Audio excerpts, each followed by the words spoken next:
देखा होगा अक्सर लोगों की गर्दन के पीछे होता है बहुत ज्यादा फैट जमा। अब फैट जमा होने की वजह से क्या नुकसान होते हैं, उसको मेडिकल लैंग्वेज में क्या कहते हैं, वो कौन कौन सी एक्सरसाइज है जिनको करके आप इससे बच सकते हैं। आज की वीडियो है उन लोगों के लिए जिनको है नेक हम्प का इश्यू। नेक हम्प क्या होता है, let's discuss today.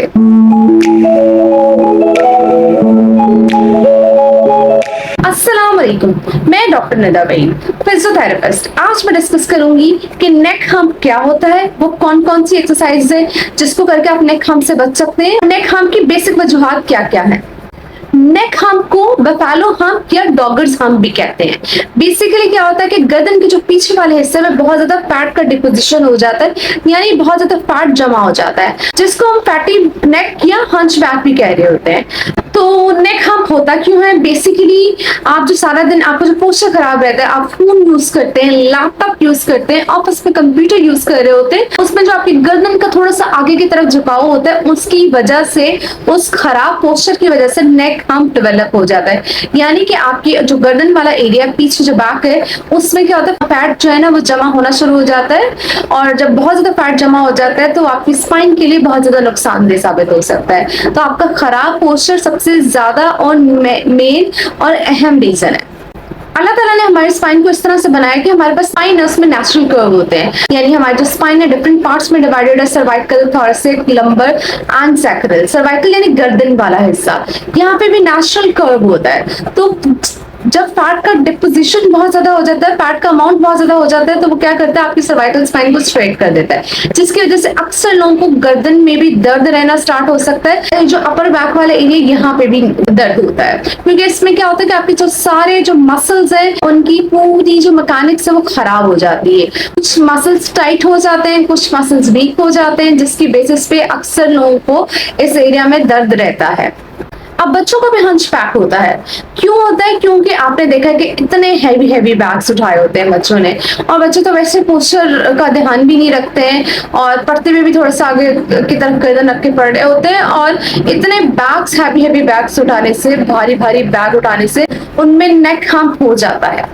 Next, as के साथ साथ आपके जो मसल्स होते हैं वो वीक हो रहे होते हैं, ठीक है, उसकी बेसिस पे भी नेक हम्प डेवलप हो सकता है। लेकिन इससे पहले कि आपको नेक हम्प डेवलप हो, आप इसकी बेसिक एक्सरसाइज करके आप इस नेक हम्प को रोक सकते हैं।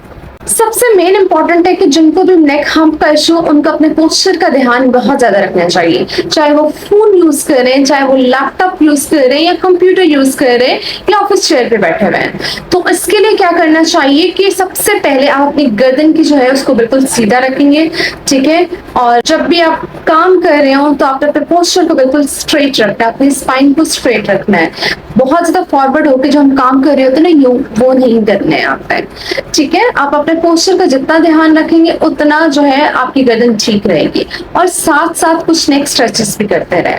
तो लेट्स डिस्कस द एक्सरसाइज। सबसे पहले हम एक्सरसाइज के बारे में डिस्कस करें। Number 1 is butterfly exercise. कैसे करते हैं आपको दिखाते हैं।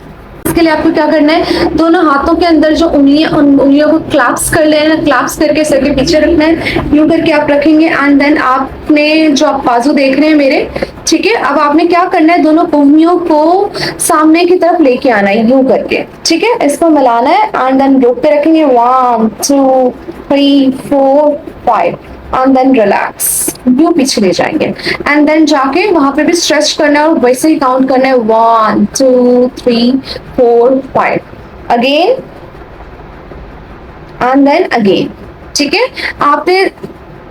आपने सेकंड्स तक रोक के रखना है। 5 सेकंड आप सामने की तरफ रोकेंगे, और 5 सेकंड आप बैक साइड पे रोकेंगे, और इसको आपने 5 to 10 टाइम्स करना है।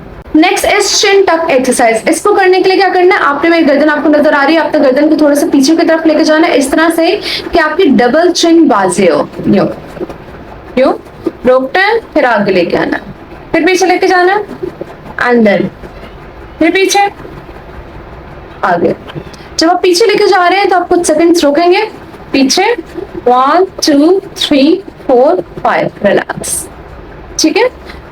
Next is shoulder shrug exercise. इसमें शोल्डर की एक्सरसाइज है।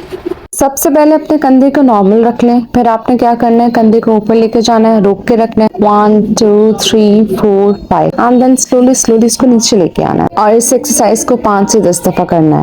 Next is YWTL exercise. हम बहुत दफा अंग्रेजी में पढ़ते हैं YWTL। अब ये एक्सरसाइज हम कैसे करते हैं, किस तरीके से कर सकते हैं, चलें आपको दिखाते हैं। YWTL एक्सरसाइज के लिए आपने अपने हाथों को Y की पोजीशन में रखना है, फिर इसको रोक के रखना है, फिर आप W की पोजीशन में लेके आएंगे और वहां पे भी आपने अपने कंधों को बिल्कुल स्ट्रेट रखना है और गर्दन को बिल्कुल सीधा रखना है और वहां पे इसको रोक के रखना है। आप अपने हाथों से Y बनाएं, W बनाएं, T बनाएं और L बनाएं। हर पोजीशन में आपने अपने हाथों को रोक के रखना है। अब आपने बना लिया T, आप देख सकते हैं ये T बनाया हुआ है and then this is L। L के दौरान आपने कोशिश करनी है कि हाथों को बॉडी के साथ लगाएं। हर पोजीशन का आप रोक के रखें 5 to 10 सेकंड तक और 5 से 10 दफा रिपीट करें। Next is shoulder roll exercise. इसमें आपको क्या करना है, कंधों को गोल गोल घुमाना है सर्कल में, लाइक दिस। आपने 1 2 3 4 5, फिर आपने 1 2 3 4 5 सर्कल में, ठीक है। आपकी जो क्लॉकवाइज भी आप करेंगे और एंटी क्लॉकवाइज भी आप करेंगे, यानी सीधी तरफ भी लेके जाएंगे 10 दफा और 10 दफा उल्टी तरफ लेके जाएंगे। Next is scapular squeeze exercise. इसमें आपको स्कैपुला को स्क्वीज करना है।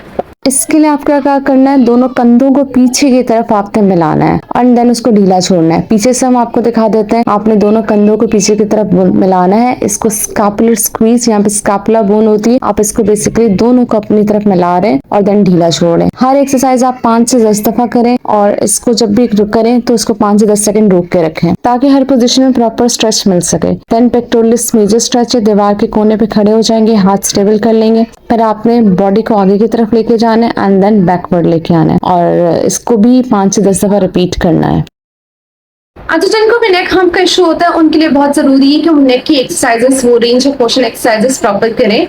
अगर आप नेक की रेंज ऑफ मोशन एक्सरसाइजेस देखना चाहते हैं तो मेरी ऑलरेडी वीडियो है इस पे, नेक पेन पे, मैं उसका लिंक इसमें शेयर कर दूंगी। उसमें जो नेक रेंज की एक्सरसाइजेस बताई हैं वो भी करेंगे तो उससे बहुत फायदा होगा। सो आज मैंने आपके साथ डिस्कस किया नेक हम्प होता क्यों है और कौन कौन से एक्सरसाइज हैं जिनको करके आप नेक हम्प को बेहतर बना सकते हैं। इन सारी एक्सरसाइज को करके आप नेक हम्प से बच भी सकते हैं। अगर आपको मेरी वीडियो पसंद आ रही है तो लाइक करें, मेरे चैनल को सब्सक्राइब करें, मेरे वीडियो को शेयर कीजिए। अपना ख्याल रखिएगा। थैंक यू, टेक केयर, अल्लाह हाफिज।